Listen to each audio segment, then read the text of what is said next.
China has rejected Australia and New Zealand's concerns over human rights concerns in Hong Kong and Xinjiang.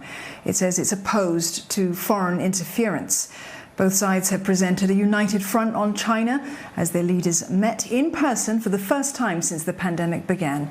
New Zealand has stepped up economic ties with Beijing in recent months.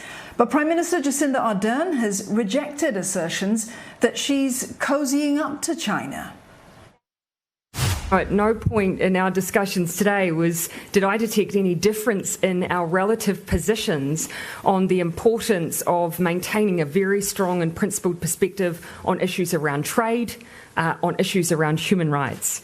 And you'll see that Australia and New Zealand have broadly been positioned in exactly the same place on these issues consistently. So I really push back on any suggestion that we are not taking a strong stance on these incredibly important issues. At the same time, Australia's ties with China have sunk to their lowest in decades. Things started to deteriorate after Prime Minister Scott Morrison of Australia called for a global inquiry into the origins of COVID-19. In retaliation, China has imposed import levies on a range of Australian products.